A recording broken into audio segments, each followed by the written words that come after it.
Remehkan timnas Indonesia, pelatih Cina, sebenarnya skuad Garuda tidak kuat. Pelatih FC Twente kabarkan kondisi terkini bek timnas Indonesia Mes Hilgers. Tangan-tangan Shin Tae-yong dinominasi pemain muda terbaik Liga 1 2024-2025. Simak informasi selengkapnya sebagai berikut.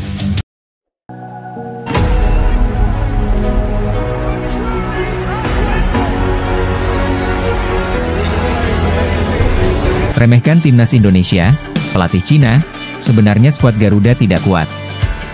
Pelatih tim nasional, Timnas, Cina, Branko Ivankovic, mengejek timnas Indonesia jelang kedua tim bertemu di matchday ke-9 grup C babak ketiga kualifikasi Piala Dunia 2026 zona Asia.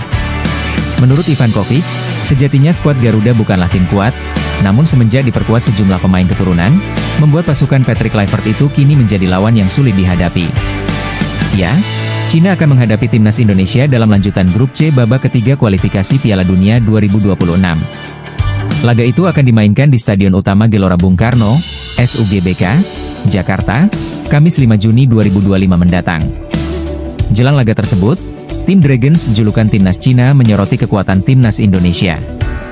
Terkhusus pada pemain keturunan yang dimiliki skuad Garuda karena dinilai sangat mendongkrak performa tim. Ivankovic pun menilai kalau timnas Indonesia sebenarnya bukan tim yang kuat jika dihuni pemain lokal. Tapi, skuad Garuda menjadi berbahaya dengan adanya para pemain keturunan yang saat ini dimiliki.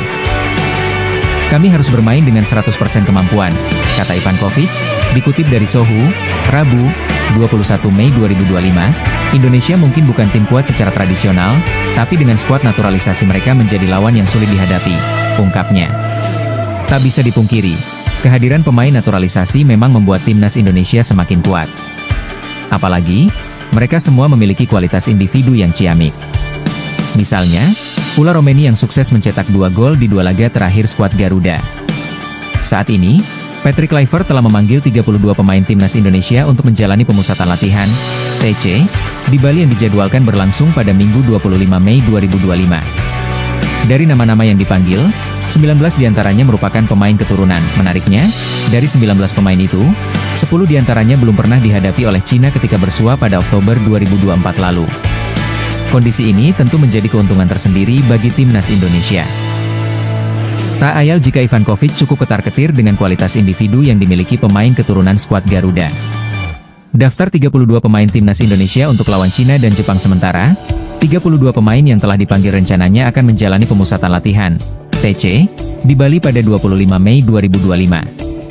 Patrick Kluivert diharapkan bisa memantapkan skuadnya guna meraih hasil positif di 2 laga krusial grup C. Setelah menjamu Cina, timnas Indonesia akan menantang Jepang di matchday terakhir grup C.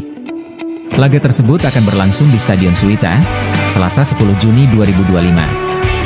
2 laga itu akan menjadi penentu nasib skuad Garuda dalam perjuangannya menuju Piala Dunia 2026. Timnas Indonesia saat ini sedang duduk di posisi keempat klasemen sementara grup C dengan 9 poin. Jika berhasil finish 2 teratas, otomatis mereka lolos ke Piala Dunia 2026. Namun jika finish peringkat 3 atau 4, skuad Garuda akan melanjutkan perjuangannya via babak keempat kualifikasi. Pelatih FC Twente kabarkan kondisi terkini bek timnas Indonesia Mes Hilgers.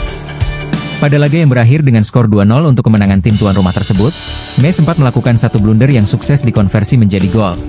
Pelanggaran yang tidak penting di sisi kanan gawang Twente membuat Ajax mendapatkan gol perdana lewat tendangan bebas. Sang pemain kemudian mendapatkan kritik tajam karena penampilannya yang kurang maksimal. Pelatih FC Twente, Joseph Austing menjelaskan bahwa Mes Hilgers memang dalam kondisi cedera. Ini yang membuat bek timnas Indonesia tersebut kurang maksimal di laga tersebut. Menurutnya, Mes memiliki masalah di bagian hamstring dan akhirnya membuat dia hanya bermain 1 babak. Dia juga tidak bermain bagus dan dia tahu itu.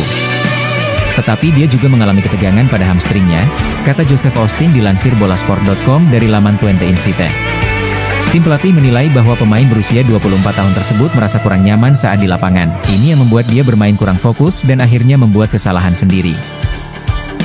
Dia menilai bahwa Mes memang butuh istirahat untuk melakukan pemulihan saat ini. Itu sebagian ada hubungannya dengan itu. Tetapi lebih karena pangkal pahanya yang kaku. Lanjutnya, Joseph menyadari bahwa Twente memang saat ini sedang dilanda cedera. Selain Mes ada Bart van Rooij yang keluar lapangan dengan kondisi cedera di laga tersebut. Tentunya, Ini menjadi perhatian karena mereka akan menjalani laga playoff melawan NEC Nijmegen pada 22 Mei mendatang. Mereka butuh kemenangan agar bisa menuju final dan mendapatkan satu tiket ke Piala Eropa. Twente tentu harus turun dengan tim terbaiknya agar bisa mencapai misi ini. Ini bukan sebuah alasan, tetapi kami masih memiliki beberapa rasa sakit dan nyeri di sana-sini. Ketika kami kembali ke Hengelo, kami akan duduk dan melihat bagaimana rasa sakit kecil itu. Biasanya Anda harus menunggu 1 hari untuk itu, tutupnya. Tangan-tangan Shin Tae-yong dinominasi pemain muda terbaik Liga 1 2024 hingga 2025. Beberapa kategori akan diperebutkan seperti pencetak gol terbanyak, pemain terbaik, pemain muda terbaik, pelatih terbaik, gol terbaik, tim fair play, dan 11 terbaik. Tentunya, hanya pemain-pemain terbaik di Liga 1 yang akan mendapatkan penghargaan kali ini. Ada 11 pemain yang memperebutkan gelar pemain muda terbaik musim ini. Dari Arema FC ada 3 nama yakni Ahmad Maulana, Arhan Fikri, dan Salim Tuharia. 2 pemain Persija Jakarta dalam nominasi ini adalah Muhammad Ferrari dan Raihan Hanan. Sama seperti Persija, Bali United juga mengirimkan 2 pemain yakni Kadek Arel dan Rahmat Arjuna. Selanjutnya ada nama-nama seperti Altaf Indi, Persis Solo, Dominikus Dion, PSS Sleman, Firman Arjunsyah, Semen Padang, dan Galih Freitas, PSIS Semarang.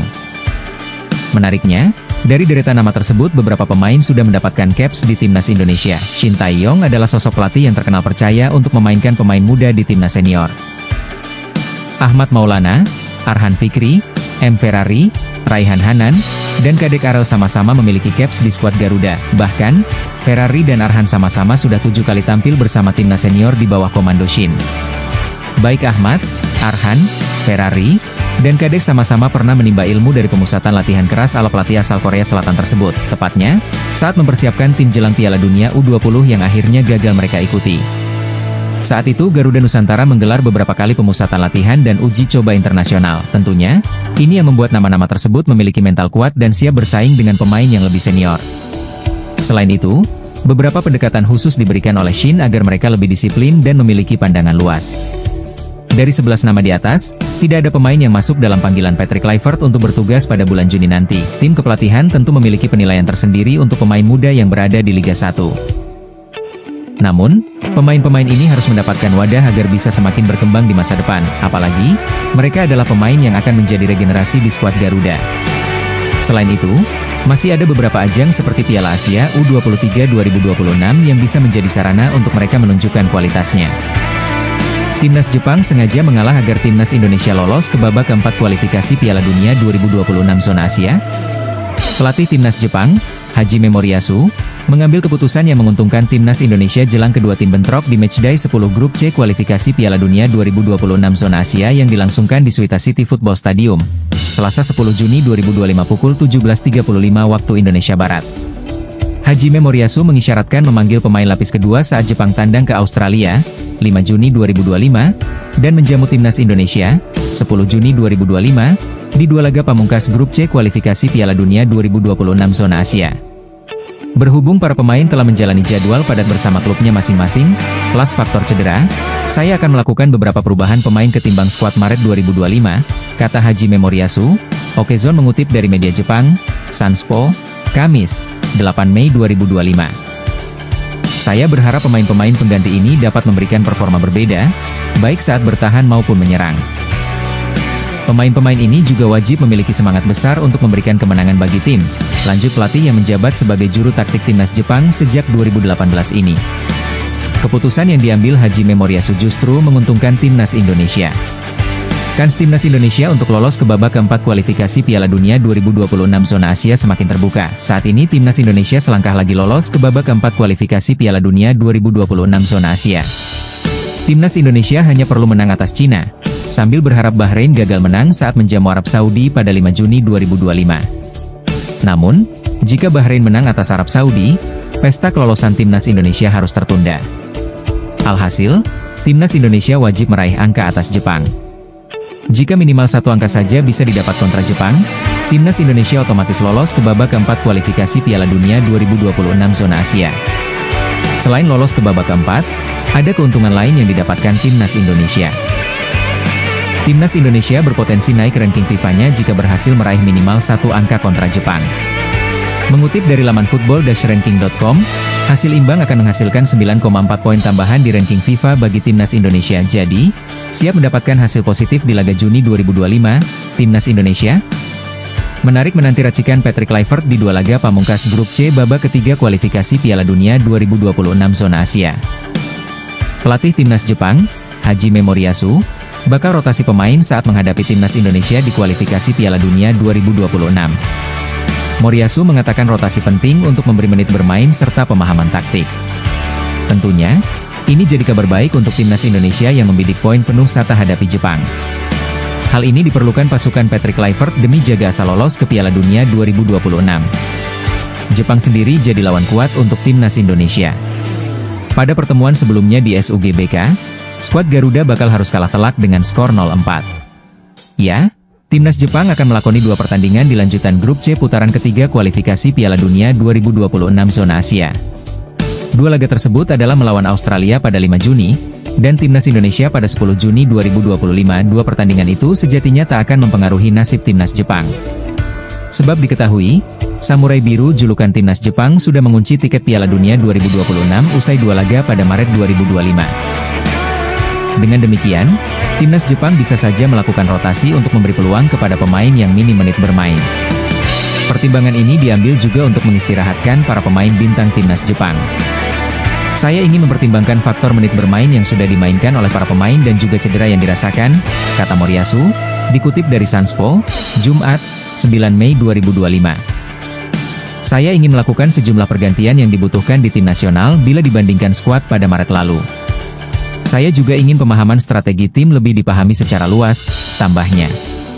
Selain itu, Moriyasu mengatakan, rotasi pemain ini penting agar semua pemain Samurai Biru beradaptasi cepat dengan taktiknya.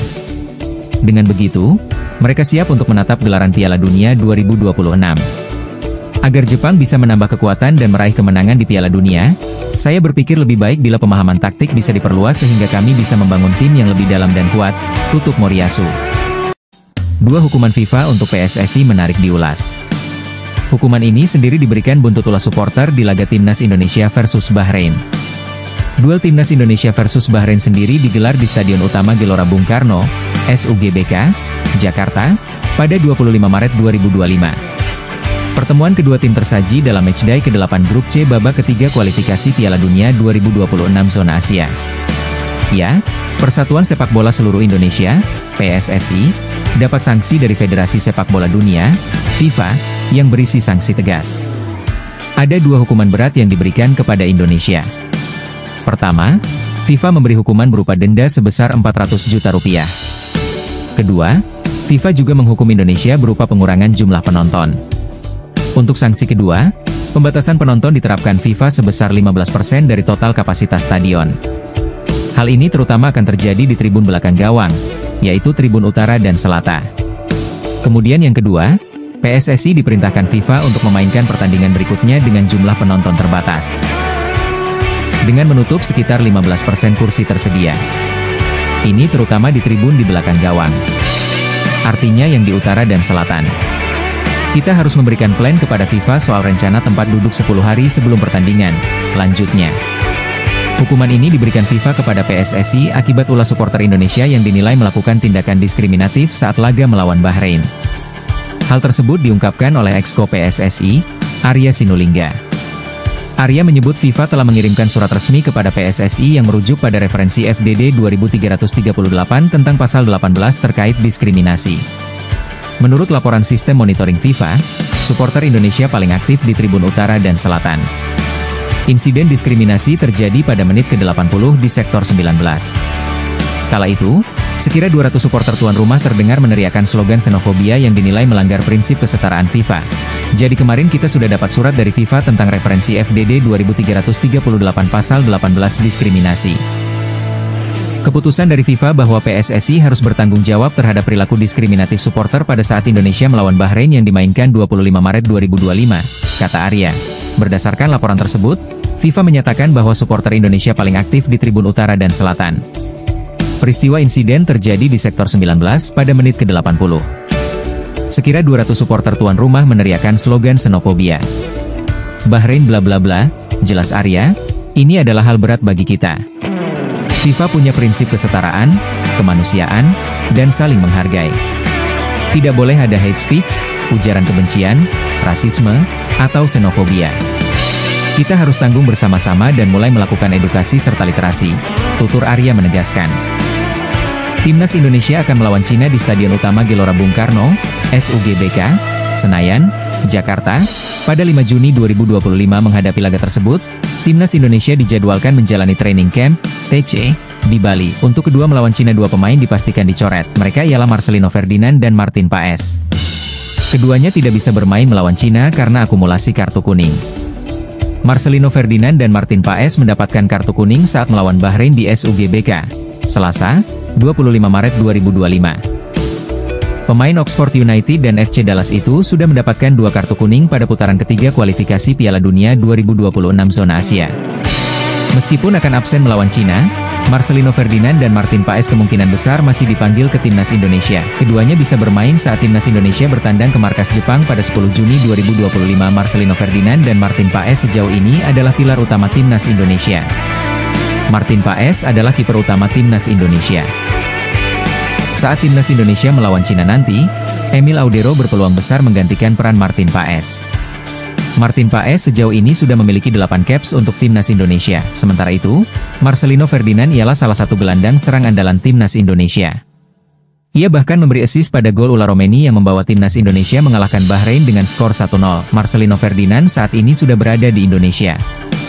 Beberapa hari lalu ia kedapatan sudah berada di Bali bersama Asnawi Mangkualam dan Ronaldo Kuateh. Patrick Kluivert maupun PSSI belum mengumumkan daftar pemain yang dipanggil ke Timnas Indonesia.